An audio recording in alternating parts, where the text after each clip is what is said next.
Oh gosh, there's that.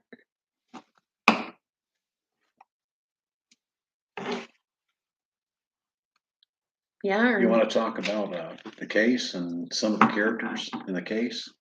yeah, look at the lighting. It looks different when we move. Look Well, how, look at the, the lighting? hmm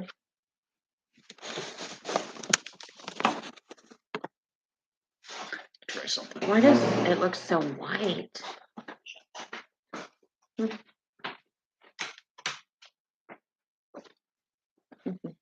Can't see anything though. Can't see We the need colors. one better light. Maybe that one right there.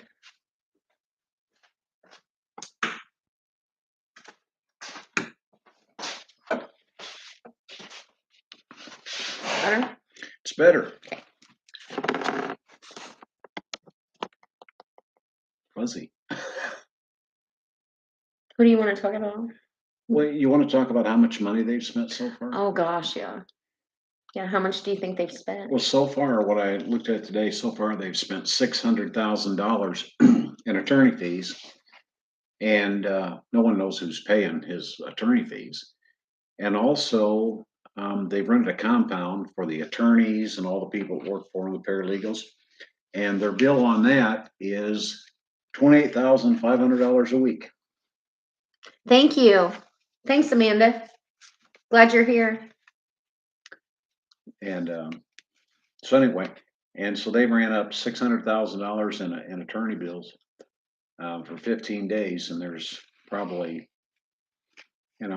15 to 25 more days. Wow, that's So, crazy. if you calculate that out, that's about $40,000 a day. So just say this thing goes 40 days, that's $1.6 million. Oh, thank you. You were talking about mine, weren't you? Yeah, she wants to see her hair. Well, you want to go ahead and start? Yeah, sure. I guess tonight we'll be talking about Alex Murdaugh's accomplices. Well, alleged accomplices in his financial schemes. Two have been convicted. I guess one hasn't been yet. One hasn't been convicted yet. Um, we believe that there will be more to come. You know, the way he's been used, or he's used everybody.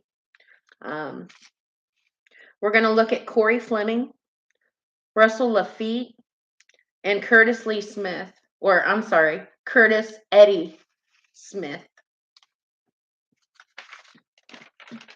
Based on 15 days of the testimony, I guess it's safe to say Alex Murdaugh is a master manipulator, as we all know. Manipulates everybody. Oh yeah, he does an excellent job at reading people. That's what he's good at. He's used his talent to read people and determine who and how he can manipulate. He has the love of money and the root of all evil. The first person we'll look at is Corey Fleming. Corey Fleming is an attorney. He's been a friend of Alex Murdaugh for a long time. And in fact, as we've heard so many times in testimony, Corey Fleming considered Alex Murdaugh to be one of his best friends. Alex recommended to the housekeeper that lost her life at the Murdaugh home that fell. He recommended to her children that they use Corey to sue Alex's insurance company. How convenient. Well, there was a financial settlement reached of $4.3 million. And we know from testimony those kids didn't get that $4 million when the settlement was reached. Murdaugh and Fleming split the attorney fees, and the remaining funds went in to Alex's fictitious bank account. Murdaugh did admit that Fleming had nothing to do with the scheme. Of course, Fleming had plenty of schemes of his own. Fleming was indicted, 23 indictments. Okay, charges of defrauding two other former clients that didn't have anything to do with Alex for $3.7 million. Misappropriation of funds. He took $8,000 from a settlement that was due to a client and flew himself and Alex to the 2012 College World Series. Oh my Yeah, gosh. private jet. That's ridiculous. Yep. He was also indicted on 18 charges in the housekeeper scandal. Guess who Corey Fleming is? Who? Who is he? He's Buster Maddox's godfather. Oh my gosh. Hi. The next person we'll look at, and this guy, it's pretty unbelievable. His name is Russell Lafitte. Russell Lafitte was the CEO of Palmetto State Bank. This man was so successful. This man was a pillar of the community, respected and loved by everyone around. Had a position that, few get a position like that. Very intelligent man, no common sense. He was charged and found guilty of 6 financial crimes. He's facing up to 30 years in prison and also a fine of $1 million. There was one charge of conspiracy to commit wire fraud, another charge of aiding and abetting bank fraud, and misapplication of bank funds. Basically, a check would be made out to the law firm, and Lafitte would allow and aid Alex into putting it into Alex's fake personal account, therefore stealing money from the firm and the clients.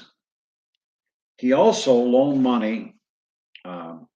He also loaned clients of Alex's money. And what this is you go to the bank. You've seen the advertisement on TV where if you have a structured loan, don't wait, come to us and borrow money. Well, that's what this guy did. He would loan money to Alex's clients based on what they thought they would get in a settlement. These are high interest rate loans. Sometimes by the time the suit was settled, the money owed was like twice what they borrowed. So it's a scam. Now that's a legal scam, okay? But therefore he basically a loan shark. He allowed Alex to pay loans to the bank. Now, what he would do is Alex would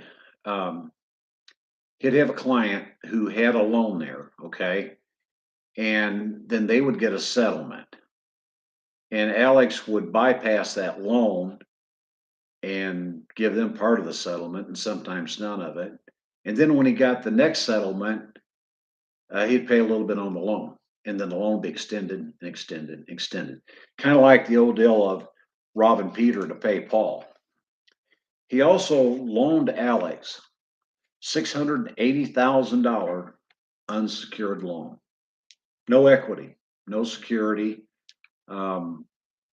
just loaned him the money. He also approved $1.5 million in other personal loans to Alex with no collateral. So the guy was not only helping him cover his tracks, he was loaning money with no security, and therefore the bank will never get paid back. Okay, yeah. Next, we're going to talk about Curtis. Oops, I'm sorry. Curtis Eddie Smith what they call him, Cousin Eddie, right? Mhm. He was actually a very simple man. He is a simple man, lives in a trailer, um, owns a few acres. Um, he didn't come from privilege. He was, he is, he's just, I guess you could say redneck, you know, um, truck driver by trade. Um, he's a very distant cousin of Alex Murdaugh's. And what is that? He's been called a money launderer for guy for Alex Yeah, and his drug dealer. yeah. He's been called both for Alex, and we don't believe that he's got the mentality to actually do that, to be either one. We I don't mean, really believe that he knew, what fully he understood he was wrong, what he right, was doing. what he was doing. Um, He's simple-minded, you know. yeah. And he's been charged with money laundering of $2.4 million. And what happened with that was he was Alex, and this was see Alex knew who to manipulate and how much they could manipulate, and Eddie was on a when you say a low end of it, Yes. Yes. less money, but he would take a check, okay, and it would be mailed at the firm, and Alex would sign it, okay, and then Eddie would take it, he would sign it, and he would deposit it in an account. He'd wait a couple days, then he would go get the cash out and take it to Alex. He never got He anything never got from a it. dime. He took all the money to Alex whenever it came through to the bank, whenever the checks cleared. He's a good old boy. I mean, So, he took um, Alex took him under his wing. Um, you know, he was injured, okay, and he needed an attorney, and he got Alex as his attorney because Alex was, shirt tail relation, and he knew who he was, and Alex became his buddy. yeah. You know, hunting, fishing, spending time with him. You're my buddy. You're my Alex pal. buddied up to him And this to guy, manipulate him, yeah, right? yeah, this guy had very few friends. He was a loner, kind of different. And here, one of the most successful attorneys in the state of South Carolina, Wants says, to be your friend. "Want to be your friend, your Yeah. buddy." Hmm. And so that's what he did. He buddied up to him, made him feel important, made him feel comfortable. Hey, do me a favor, buddy. You know. And Eddie said he loved Alex like a brother. Yeah. He feels betrayed and thought they were really close. Yeah. Go ahead. I'm sorry. Go ahead. Go ahead. You're doing good. You're doing good. Basically, Eddie is in deep trouble. Hmm. We believe he was used. Now, there's also, they have called Eddie Alex's drug dealer. Okay. I went over this stuff today and looked at stuff, and he's about as much a drug dealer as I am. What had happened a couple times, and I've never done this, by the way, but what happened a couple times was Eddie is on oxycodone. What else did I say? Ativan. Ativan. You can tell by the way Eddie walks, he's in extreme pain. And Alex is a drug addict. And on occasion, got to remember, Eddie goes like this. He does not know when to shut up. And on occasion, he would give Alex some of his pain medicine. And even on an occasion, he went and bought some pills, okay, um, on the instruction of Alex, thinking he was helping Alex with his pain. Um, so he's been charged with drug trafficking, okay, and buying drugs and all this stuff. And one of the points is, okay, these two counties are right next to each other, and then the indictment says in several counties. The Alex lives in one county and Eddie lives in the other.